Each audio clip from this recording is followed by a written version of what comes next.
Salut à vous, aujourd'hui jeudi 22 avril.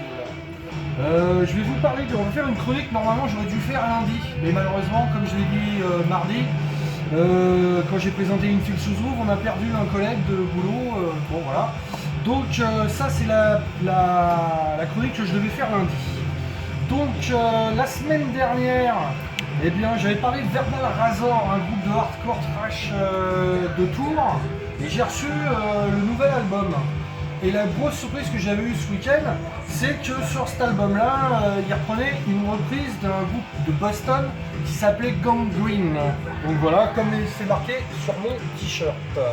Donc la petite particularité de ce groupe-là, c'est qu'il s'était un peu, comment dirais-je, comme on le voit sur le logo, ils étaient un peu sponsorisés par Budweiser, la bière américaine, qui à l'époque était inconnue chez nous. Donc on avait tous envie de découvrir cette bière, mais le jour où on l'a découvert, on s'est rendu compte que c'était de la pisse d'âne. C'est pour ça que les Américains, quand ils viennent en Europe, ils sont souvent vite bourrés avec les bières européennes. Voilà. Donc Gangrene, alors Gangrene, c'est un groupe qui s'est formé en 80, qui officie dans le punk hardcore.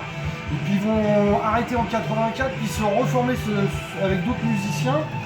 Et ils vont sortir l'album qu'on écoute derrière Another Wasted Night. Donc voilà. Et donc cet album-là, moi je l'ai acheté à l'époque dans un magasin de métal qui s'appelait Jukebox, qui est à côté de Montparnasse, avec un vendeur, Farid, qui était omnubilé par les Zeppelin, tous les trucs 70, mais tout ce qui arrivait c'était de la merde.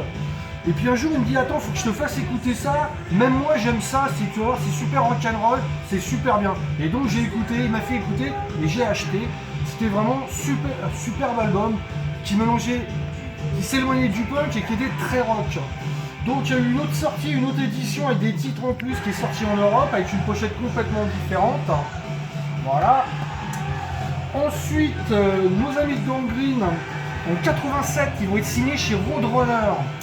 Et du coup, ils vont sortir plusieurs albums. Le premier album qu'ils vont sortir, ça va être, que je me plante pas, You've Got It, suivi de Older Budweiser. Comme je vous disais, il y a toujours une histoire Budweiser là-dedans. Il y aura un mini EP aussi, I Hate One Be For You. Pareil, quand vous regardez, il y a une canette de Bud. Alors les mecs, ils ont un look assez, comment dirais-je, assez fun, parce que c'est ce qu'on a appelé, c'est les débuts de la scène skatecore, influencé par le skateboard, un peu comme Suicidal. Sauf que c'est vraiment fun, donc comme on voit là, hop, petite dégaine, vraiment cool. Donc il n'y a pas d'histoire de tête de mort, de machin. Là on voit en plus skateboard avec le logo Budweiser, mais il y a marqué Gangrene. Et donc, quand ils vont signer chez Roadrunner, je trouve qu'ils vont y rajouter un côté plus rock, un petit côté Asdes, un petit côté Rose Pato. Du coup, ce groupe-là, il plaisait à certains mecs qui avaient écouté du hard rock, qui avaient écouté du rock. Donc, malheureusement, Gangrene, ça va être trop rock pour certains, pas assez métal, pas assez heavy. Et bon, malheureusement, ils vont devoir faire un truc. Ils ont encore un album, pardon, excusez-moi. Qui vont devoir à Roadrunner, ils vont sortir cet album Kick of Bang qui est juste un best-of, une compile. Ça sera le dernier album qui sortira chez Roadrunner. D'ailleurs, il y a leur bassiste qui va partir chez Mighty Mighty Boston, un groupe qui mélangeait le hardcore avec le ska. Ils vont être remplacés par le bassiste de TRI. Bon, alors faut savoir qu'à cette époque-là, ils avaient pas mal tourné quand même. Et puis du coup, il va y avoir, ça va s'éclater. Et plus tard, ils ressortiront un album sur leur première maison de disques. J'avais oublié de dire, première maison de disques, c'était Tank Records, avant qu'ils soient chez Roadrunner. Ils vont revenir chez Tank Records, et là, ils vont sortir un album qui s'appelle Another Case of Brutality. Brutality, mais pas Brutality, hein, brou comme la bière. Voilà, superbe album, un peu plus hardcore. En tout cas, moi je pense que Gangrene, vous pouvez y jeter une oreille parce que c'est vraiment rock, ça peut plaire à d'autres gens. Ça peut plaire aux anciens fans du vieux hardcore. Mais attention, comme je vous dis, c'est vraiment un super mix. C'était rock'n'roll, ça rentrait dedans. Les mecs étaient fun, ils étaient rigolos. Donc n'hésitez pas à réécouter Gangrene.